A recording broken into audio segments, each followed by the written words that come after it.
Trust, commitment, culture, equality இது அத்தனையும் காப்பாத்துற கடைசி இடமா கோர்ட்டு தான் இருக்கும் அப்படின்னு நம்ம எல்லாம் நினைச்சோம் இல்லையா? நாங்க என்னைக்காச்சும் உங்ககிட்ட வந்து சொன்னோமாடா? நாங்க சொல்லியிருக்கோமா? காப்பாத்துறோம் நாங்க சொன்னோமா? உன்னை யாரா அப்படி நினைக்க சொன்னது? நீங்களா நினைச்சுட்டு அதுக்கு நாங்க எப்படிடா பொறுப்பாக முடியும்? அப்படின்ற மாதிரி நல்லா பழுக்க ஒரு கம்பியை காய்ச்சி வாயில இல்ல தொண்டை வரைக்கும் உள்ள விட்டு ஆட்டுன்னு ஆட்டியிருக்கு கோர்ட்டு. அதாவது இப்போ ஒரு பொண்ணு ரோட்ல போகுதுன்னு வைங்களேன், ஒரு வயசு பொண்ணு ரோட்ல போகுது. அங்கே ஒரு 5, 6 பொறுக்கி பயலுக இருக்கிறாங்க. அந்த பொறுக்கி பயலுக அந்த வயசு பிள்ளைய பார்த்து செக்ஸியா ஒரு கமெண்ட் அடிக்கிறாங்கன்னு வச்சுக்கோ. அப்படி கமெண்ட் அடிக்கிற நேரத்துல கம்ப்ளைண்ட் ஒரு இடத்துல பண்ண போகுது. அந்த பாப்பா பண்ண போகுது. காப்பாத்துவாங்கன்ற நம்பிக்கையில. அப்படி கமெண்ட் அடிக்க இந்த மாதிரி என்னைய பண்ணிட்டாங்க அப்படின்னு சொல்லி காப்பாத்துற இடத்துல கம்ப்ளைண்ட் பண்ணா, அவங்க இப்ப செக்ஸியா கமெண்ட் அடிச்சதுனால உனக்கு என்ன இப்ப கர்ப்பாபரி போயிடுச்சு? அ? சும்மா போம்மா அவங்க மாட்டுக்கு ஏதோ ஜாலியா பேசிட்டு போறாங்க, அதை என்ஜாய் பண்ணிட்டு போயிட்டு இருப்பியா? ஏதோ பெருசா பீத்திக்கிட்டு இருக்க அப்படின்னு சொன்னா எப்படி இருக்கும்? கிட்டத்தட்ட அதே மாதிரியான ஒரு சம்பவம் தான். பார்த்துருவோமா?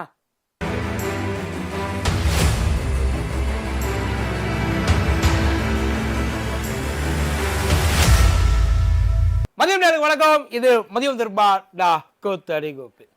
பாஜக 10 வருஷம் ஆட்சியில இருந்து பண்ண சாதனை என்னன்னு நினைக்கிறீங்க?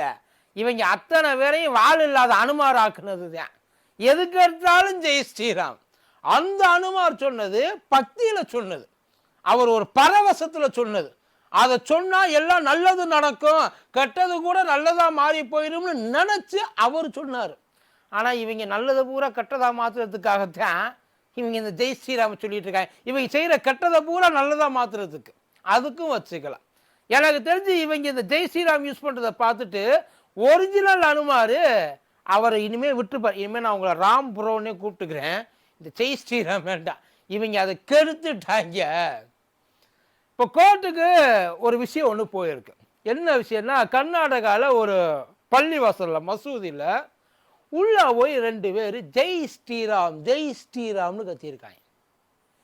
எனக்கு தெரிஞ்சு இவங்க இன்னும் இந்த பலாத்காரம் பண்ணுறப்ப, அப்புறம் இந்த சில உயிர்களை போடுறப்ப அதுக்கு மட்டும்தான் இதை யூஸ் பண்ண சொல்ல முடியாது. அதையும் யூஸ் பண்ணலாம், பண்ணியிருக்கலாம். கத்திக்கிட்டே போயிட்டு பாரத் மாதாக்கு ஜெயின்னு சொல்ல அதே வாய் தானே பல இடங்களில் வந்து பல விதமாக பண்ணுச்சு. 2 பேர் உள்ளுக்குள்ள ஜெய் ஸ்ரீராம் சொல்லியிருக்காங்க. இது அந்த பள்ளிவாசலில் சுற்றி இருக்கிற கேமராவில் பதிவாயிருக்கு. இந்த கேஸு கோர்ட்டுக்கு போயிருக்கு. முதல்ல கர்நாடகா ஹைகோர்ட்டுக்கு தான் போயிருக்கு. அந்த கர்நாடகா ஹைகோர்ட்டில் பார்த்துட்டு என்ன பண்ணியிருக்காங்க, ஏப்பா இதெல்லாம் ஒரு பெரிய விஷயம், ஜெய் ஸ்ரீராம் சொல்கிறது ஒரு தப்பாப்பா, அவங்க ஒரு பக்தியில் சொல்லிட்டாங்க, பள்ளிவாசலில் ராமர் கோயிலாக நினச்சிட்டாங்க, பாவம் என்ன பண்ணுறது அப்படின்னு தான் சொல்லலை. அதான் ஜெய் ஸ்ரீராம் சொல்கிறதுல என்ன தப்பு? அவங்க அப்படி சொல்றதுல என்னப்பா தப்பு? அவங்க ஒன்றும் கலவரம் பண்ணாங்களா? யாரையாவது கட்டாயப்படுத்தினாங்களா? கம்பி எடுத்துட்டு மிரட்டினாங்களா? கட்டி போட்டு அடிச்சாங்களா? ஜெய் ஸ்ரீராம்னு அவங்க சொல்லிட்டு இருக்காங்க, அதுல என்ன தப்பு? ஏதோ பெரிய கொலை குத்தம் பண்ண மாதிரிலாம் பேசிக்கிட்டு இருக்கிய. அவன் சொன்னதுல எந்த தப்பு இல்லை. ஒரு உணர்ச்சி வயப்பட்டு கடவுள் எந்த நேரத்தில் வேணாலும் நம்மளை உணர்ச்சி பட வைப்பாருப்பா. அதனால வந்து அவன் சொல்லிவிட்டான். அவன் சொன்னதுனால இப்போ என்ன குறைஞ்சி போச்சு? அவன் சொன்னதில் என்ன குத்தம் கண்டுபிட்டிய? அவன் ஜெய் ஸ்ரீராம்னு சொன்னது உனக்கு குத்தமாக தெரியுதோ அப்படின்ற மாதிரி கர்நாடகா ஹைகோர்ட்டில் சொல்லியிருக்காங்க. 2வது, இந்த கேஸை எடுக்க முடியாது, அது கிரிமினல் குற்றம்லாம் கிடையாது ஜெய் ஸ்ரீராம் சொல்கிறது அப்படின்னு சொல்லி அந்த கேஸையே வந்து விட்டுட்டாங்கன்னு வைங்கள. மேற்கொண்டு அந்த மனுதாரர் என்ன பண்ணியிருக்கார், உச்ச நீதிமன்றம் போயிருக்கார். ஐயா இந்த மாதிரி ஒரு சம்பவம் நடந்திருக்கு, இந்த சம்பவத்தில் இவங்க உள்ளுக்குள்ள எது தெரியாமல் இவங்க ஏதோ சின்ன பிள்ளை விளையாட்டு பிள்ளை மாதிரிலாம் சக்திமான்னு சொல்லிட்டுலாம் குதிக்கல, ஜெய் ஸ்ரீராம் சொல்லி குதிச்சுக்கிட்டு இருக்காங்க.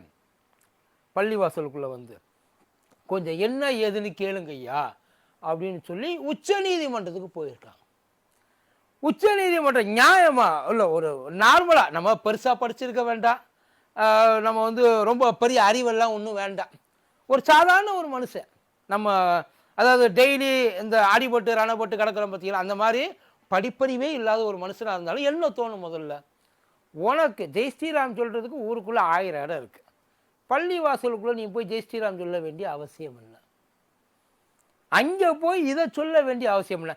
இதே அவங்க ஆளுக எவனாச்சும் ஒருத்தர் கோயிலுக்குள்ளே வந்து அல்லாஹு அக்பர் எவனாச்சும் ஒருத்தன் சொன்னாலும் உனக்கு எப்படி எரியும்?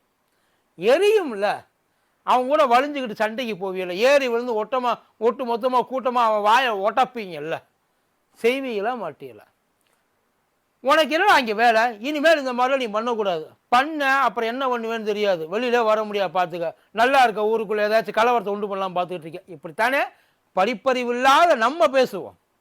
நமக்கு இந்த பெரிய நியாய தர்மம்லாம் தெரியாது, அந்த அளவுக்குலாம் தெரியாது. ஆனால் எதை செய்யணும் எதை செய்யக்கூடாது, எதை எங்கே செய்யணும் எதை எங்கே செய்யக்கூடாது அப்படின்னு ஓரளவுக்கு. ஏன்னா கடைசியில் இருக்கிறது நம்ம தானே, நமக்கு தெரியுமில்ல. இதை பேசினா பிரச்சனையாகும், சம்மந்தம் இல்லாத ஏதாச்சும் ஒரு சண்டை வரும், எதுக்கு தேவையில்லாத இந்த வேலையெல்லாம் பார்த்துக்கிட்டு போடா போய் புள்ள குட்டியில் படிக்க வைங்களா சொல்லுவோமா மாட்டோமா?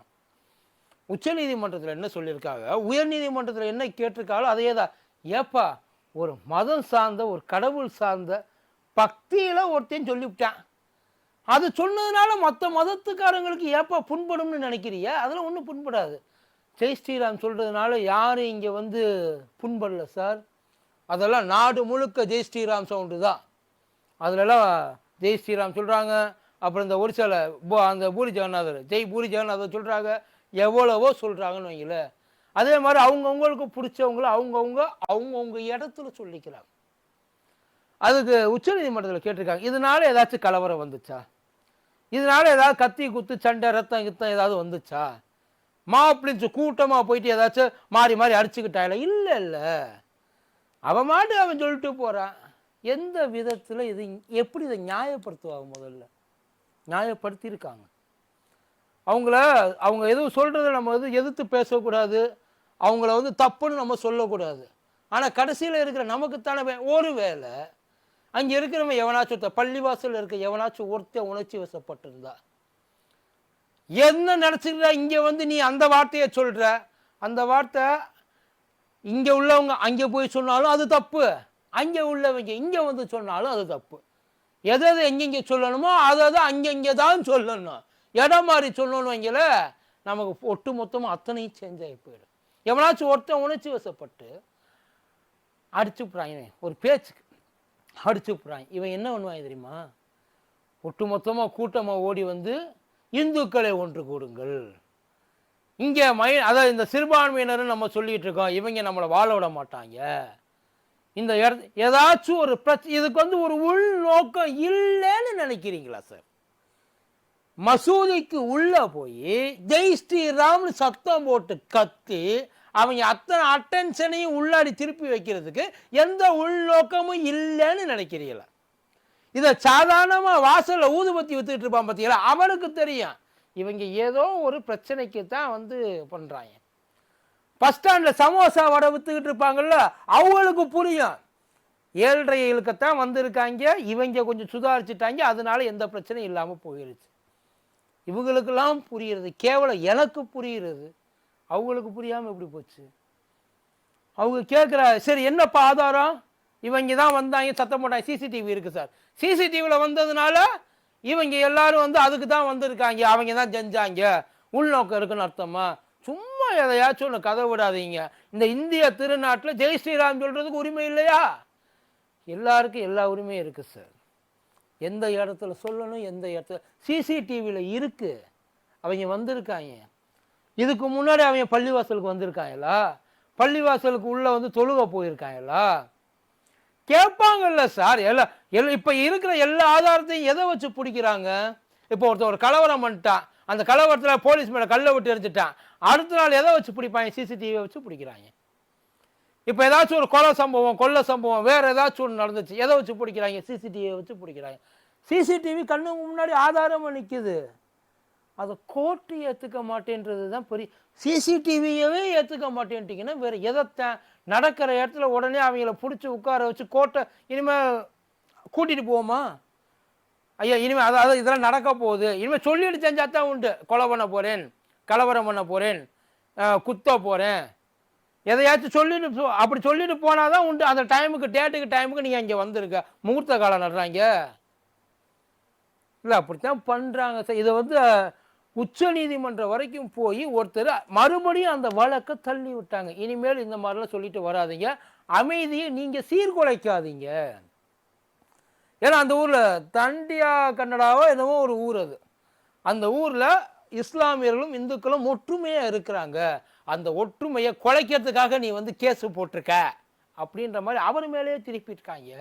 நீ இப்போ கேஸு போட்டது தான் பிரச்சனையாகும்.